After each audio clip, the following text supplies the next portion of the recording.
Arab, Afghanistan, sekolah sing nganggo stan iki bule sama orang Afrika Utara. Nek orang Asia Timur mulai dari Korea, Jepang, Asia Tenggara itu nenek moyangnya nggak ada yang celiak. Nek Indo bule, Indo Arab mungkin aja.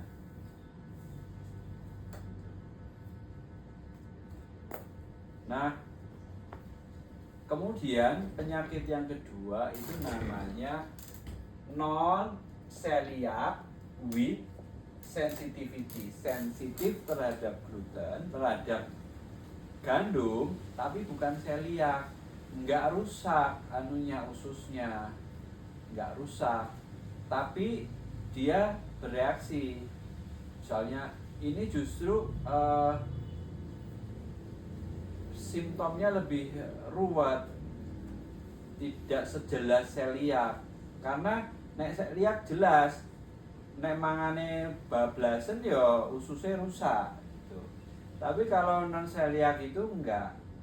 Contohnya misalnya sebab itu penyebabnya salah satu dari gliadin, beta gliadin juga menyebabkan. Terus kemudian ada enzim-enzim yang di sini yang dia bisa menyebabkan non celiac with sensitivity. Enzimnya salah satunya disebut sebagai alpha amylase trypsin inhibitor. Amylase trypsin inhibitor. Pernah dengar belum?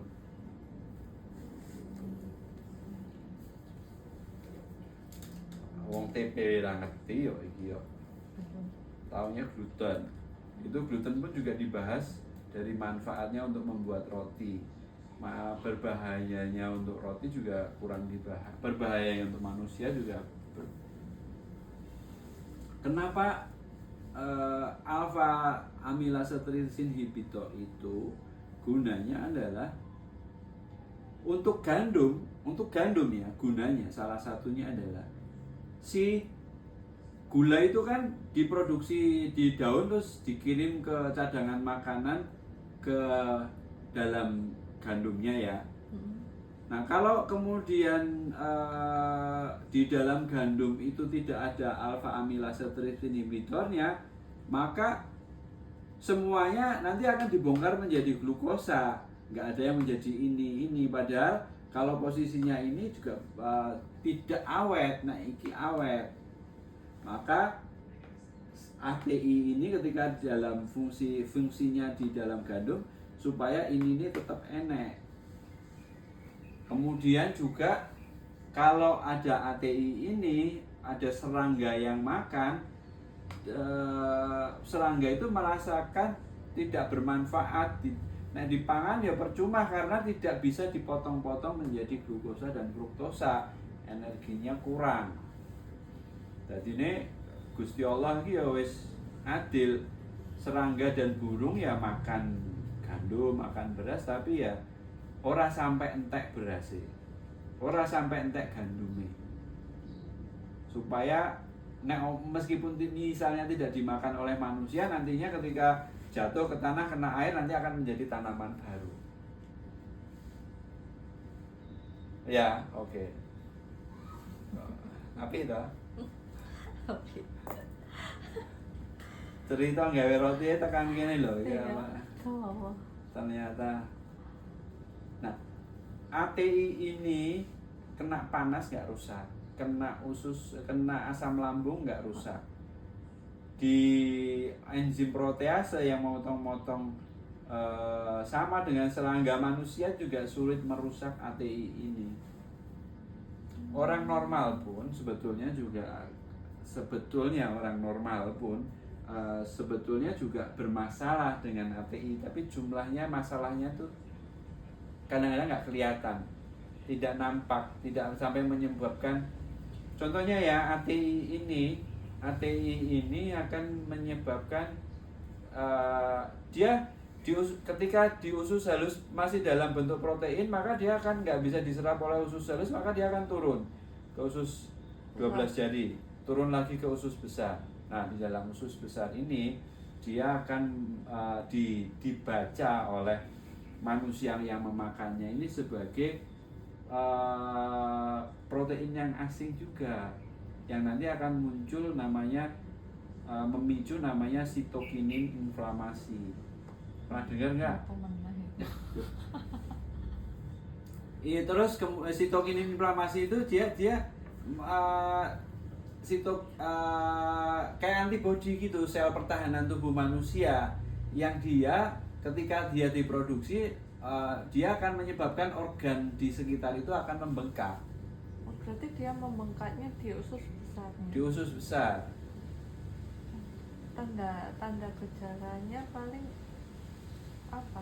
Nah, kemudian juga akan menyebabkan perubahan komposisi bakteri yang ada di dalam usus besar. Salah satunya adalah enzim bakteri penghasil asam butiratnya itu menjadi berkurang. Padahal asam butirat itu juga mempengaruhi meredakan inflamasi di dalam usus besar. Nah, kemudian orang-orang tertentu seperti orang diabetes, orang autoimun itu usus besarnya sedikit inflamasi. Setiap hari sedikit inflamasi. Terus kemudian komposisi bakterinya itu juga tidak normal. Sehingga kalau ditimpa oleh tambahan ATI ini, maka dia bisa jadi ususnya menjadi lebih gampang ditembus oleh makanan-makanan yang seharusnya tidak masuk. Usus besar itu kan sebagian juga sisa metabolisme, tidak semuanya itu makanan, ada racun juga. Nanti racun masuk ke usus besar, terus kemudian bakteri juga bisa masuk. Zat-zat yang diproduksi oleh bakteri juga bisa masuk usus besar. Nanti menjadi hal asing di dalam darah itu juga nanti akan muncul antibodi baru. Itu makanya kemudian non-celiac sensitivity ini akan menyebabkan inflamasinya bukan hanya di usus besar, tapi bisa ke organ-organ yang ada di dekat-dekatnya usus, di mana darah mencapai titik itu duluan. Entah itu ginjalnya, pankreasnya, empedunya, jantungnya, paru-parunya, misalnya seperti itu. Makanya seperti orang autis, orang Alzheimer, orang Parkinson, orang lupus, orang CFC. NCWS ini? Itu termasuk non-celiac? Bukan, ini kemudian ATI-nya ini bisa menyebabkan nek wong normal, nek orang-orang yang tidak autoimun misalnya, ususnya beres, bakterinya juga beres, dia hanya sedikit mempengaruhi saja. Tapi kalau orang yang memang dari awal itu punya sakit ini dan sakit autoimun, ATI ini akan menyebabkan sakitnya tambah parah. Mungkin susah BAB terus itu beda lagi. Enggak, beda lagi nih. Itu lebih ke kemudian lebih parah, lebih nanti sakit, misalnya kan darahnya kemudian penuh dengan hal-hal yang harusnya tidak ada di dalam darah. Maka muncul antibodi, kemudian ada nanti membengkaknya kemana-mana. Makanya kemudian orang ginjal itu sakitnya kalau tambah parah itu nanti meremennya ke orang diabetes itu meremennya ke ginjal. Itu ya karena darah yang penuh hal-hal yang nggak harusnya nggak ada itu masuk ke dalam ginjal. Ginjal kemudian fungsinya menjadi berkurang. Itu nanti orang-orang yang autis nanti jika kemudian dia bukan agresif ya, lebih energinya lebih banyak sehingga dikelola lebih angel. Orang Alzheimer juga lebih parah. Terus orang lupus ya nanti lupusnya lagi lebih parah. Orang rematik artritis ya nanti artritis itu sudah parah, ditambahi sitokinin yang membuat dia bengkaknya lebih parah lagi, akhirnya kemudian artritisnya menjadi lebih parah lagi. Artritisnya sebenarnya sendi-sendinya itu membengkak sehingga saling kayak rel sepur, kalau memuai kan dia nempel, kalau ketika dingin kan dia berjauhan, makanya antar rel sepur sambungannya itu kan nggak gandeng banget karena dia dihitung supaya ketika panas matahari memuai itu nggak sampai anu kan itu cepat. Iya. Ya sama, kalau si artis di sini harusnya itu bisa bergerak sendinya, tapi karena saling membengkak, akhirnya ya ketika digerakkan menjadi sulit dan sakit. Akhirnya kemudian menjadi kayak nggak bisa ngapa-ngapain. Wis ora iso dienggo nek tangane wis ngene arep jungkatan ya ora iso, nganggo klambi ya angel kudu digaweke. Mau makan juga sulit, mau buang air juga nggak bisa membersihkan dan sebagainya. Penyebabnya ini. Penyebabnya lebih ke ATI ini. Itu. Terus kemudian ada sakit lagi namanya wheat allergy. Alergi terhadap gandum. Itu kalau makan gandum itu kamu akan gatel. Wheat allergy itu ada dua, yang kita sebut sebagai Becker asma dan kemudian ada sebut sebagai Becker eksim, salah penyakitnya. Ada kalau di orang-orang bule itu yang memang makannya roti ya, sehingga tukang roti yang setiap hari kerja di bakery bisa jadi dia menghirup udara yang penuh tepung. Kebetulan dia alergi terhadap protein yang ada di dalam tepung, maka dia akan asma. Jadi baker, tukang roti bukan tukang roti yang jajalan itu ya, tapi yang bikin roti ya, itu banyak yang kena wheat allergy karena memang dia alergi terhadap protein yang ada di dalam tepung. Penyebabnya bukan gliadin, bukan gluten, Ya, tapi namanya lipid transfer enzim. Jadi yang memindah-mindahkan lipida ini. Kenapa? Ya memang ini Gusti Allah menciptakannya untuk memindahkan lipid ketika dia belum bisa makan. Gitu. Banyak banget ya. Nah, kalau orang normal seperti kita itu nggak alergi, tapi orang-orang yang punya sakit wheat allergy dia akan ini terus misalnya pernah dengar sakit anafilaksis belum? Anafilaksis kayak kegagalan. Ya, apa pokoknya kowe ngerti kegagalan berarti kira-kira ngerti lah ya. Misalnya nggak bisa bernafas, alergi, jantungnya karena berhenti. alergi. Alergi kenapa? Karena salah satu pemicunya ya protein yang ada di dalam terigu. Orang-orang Spanyol, orang-orang Portugis, orang-orang Itali itu banyak yang anafilaksis ketika henti jantung dan sebagainya. Banyak ya kerugiannya. Dari satu botol terigu. Oke. Dong ya. Dong. Dan itu bukan melulu harus gluten yang menyebabkan sakit itu. Ternyata banyak. Ternyata banyak. Cuma yang selama ini dikembangkan ya gluten. Kemudian yang sakit yang lebih tidak parah dibanding sing iki misalnya parah. Iki yo rada parah, iki yo rada parah. Namanya IBS. Kamu pasti tahu IBS. IBS. Irritable. Wes tak kei diskon 50 rupiah kowe iso jawab kuwi. Irritable Bowel syndrome. syndrome. Nah, ini tadi urusannya dengan fructan, dengan FODMAP. FODMAP tadi kamu baca apa? Bahasa Inggrisnya apa ya tadi? Kita lihat lagi aja. Singkatan fermentable oligosakarida, disakarida, monosakarida, dan polyols. Ya oke. Itu sekelompok karbohidrat rantai pendek dan alkohol gula yang sulit dicerna oleh usus kecil. Terus kalau itu dicerna usus kecil terus jadi ini apa kuwi? Ben Jadi aku lentarane IBS. orang tuh. Jadi IBS. Beberapa orang yang IBS sensitif terhadap FODMAP.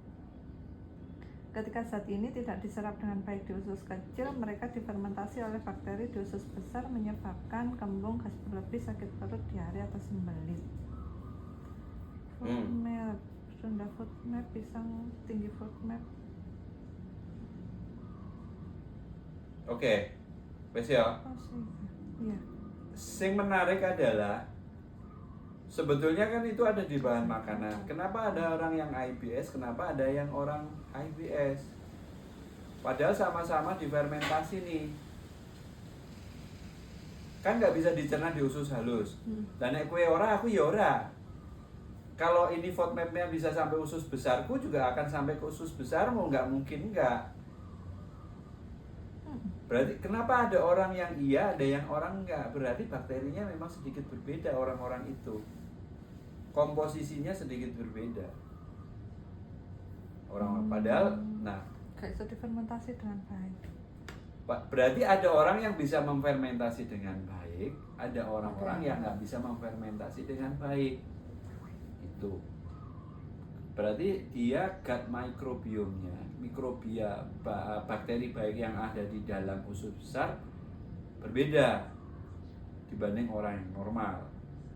Ya, FODMAP itu tadi adalah nih oligosakarida, monosakarida, kemudian apalagi tadi kan ada disakarida. Disakarida ada di oligo sini, oligo juga. Kemudian, nah kalau alfa ini kan di sini ada enzim tadi, ada alfa amilase, beta amilase. Ini kan untuk memotong ini. Motong kan ora langsung umpama dawane sakmene. Motong kan ora langsung entek. Misalnya motongnya sakmene-mene sih. Nanti kalau waktunya cukup dipotong-potong lagi lebih kecil lagi. Lebih cukup lagi dipotong lagi menjadi kecil-kecil. Maka kalau fermentasi yang hanya sebentar seperti yang terjadi menggunakan instant yeast, potongannya itu masih berbahaya bagi orang-orang yang IBS karena terlalu panjang. Tuh, tidak bisa dicerna oleh usus besar manusia yang IBS. FODMAP itu banyak di mana? Di dalam kol, brokoli, nangka, pisang tertentu ya, apel, kemudian bawang putih, bawang merah, laktosa susu itu FODMAP. Laktosa itu gula yang gampang difermentasi. Makanya ada orang yang kalau makan susu sapi akan diare. Tuh. Nah, kalau roti yang menggunakan instant yeast karena fermentasinya pendek, maka FODMAP-nya masih tinggi. Itu yang menjadi orang IBS itu berbahaya. Dong. Ya, wes. Jadi at least makanan yang terigu itu bisa menyebabkan 1, 2, 3, 4 masalah bagi orang-orang tertentu. Ini seluruh dunia 1%. Kemudian yang nomor 2 ini 5-10% termasuk nomor 3.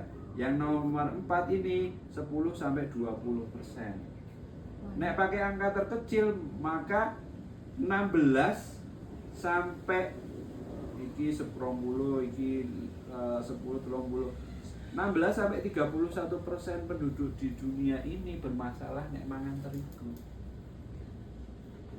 Nah, sebagian besar masalah itu akan selesai kalau difermentasi menggunakan sourdough. Cek api ya toh. Aneh banget ya. Beneran tah. Oke. Nah, tinggal sekarang membahas bagaimana kok bisa fermentasinya. Misalnya IBS, FODMAP ya akan paling gampang diatasi. Kalau hanya orang IBS dan makan sourdough, kalau fermentasinya cukup lama, maka FODMAP-nya akan turun, hilang, let's say. Karena fermentasinya motong-motong lebih pendek, dan kemudian setelah pendek dimakan bakteri sama yeast menjadi asam laktat, asam asetat, menjadi alkohol, menjadi CO2, alkoholnya nanti akan menguap dan sebagainya. Jadi FODMAP-nya lebih udah hilang. Itu tuh berarti kalau misalkan itu karena bakteri yang di dalam usus kurang gitu kan ya. Kalau misalkan ditambah dengan konsumsi yogurt, probiotik kayak gitu, tinggal ya bakteri yang ada di dalam yogurt itu bisa memfermentasi FODMAP atau enggak. Tinggal ngeliat ya bakterinya apa. Betul. Aja yang ada di dalam makanan. Lebih baik kalau kamu makan itu probiotik. Maka kalau ada orang-orang yang tekniknya kalau makan susu itu sedikit-sedikit sampai bakterinya yang ada di dalam usus itu meningkat sehingga dia mengurangi gejala mencret dan sebagainya. Mau nek lali orang mangan susu maneh, so ben awal maneh ya akan mencret meneh karena bakterinya. Karena satu dan lain hal, bakterinya yang biasanya bisa makan itu menjadi hilang lama-lama karena memang dia komposisinya menjadi di dalam hubungan bakteri yang ada di dalam itu kan macam-macam. Kamu tahu bakteri oportunistik? Enggak. Bakteri patogen tahu? Patogen? Tahu. Contohnya apa bakteri patogen? Yang kamu tahu bakteri kayak tahu pernah dengar Escherichia coli? Iya. E. coli. E. coli. Kalau itu patogen kenapa itu ada di dalam usus besar manusia? Kalau itu patogen misalnya, apakah nggak ada di usus dalam besar? Jumlah tertentu. Harus dalam jumlah tertentu. Sebetulnya kita tuh sebetulnya terlalu pede kalau ngomong dia itu patogen. Kalau opportunistik iya. Kalau dia diberi peluang untuk hidup lebih banyak, ya dia akan merajalela. Tapi Tuhan, kita belum tahu manfaat positifnya sih sebetulnya, sehingga kita ngomongnya patogen. Kalau patogen kok Gusti Allah wis noto nek di situ tetap ada esir. Berarti kan something pasti dia ada manfaatnya. Cuma kita belum tahu aja. Kita tuh baru bisa mengidentifikasi 60% bakteri yang ada di dalam usus besar. Dan dari 60% itu yang bisa hidup di luar usus itu juga belum banyak. Kekurangan bakteri itu bisa diturunkan berarti ya Mas? Maksudnya kayak itu tadi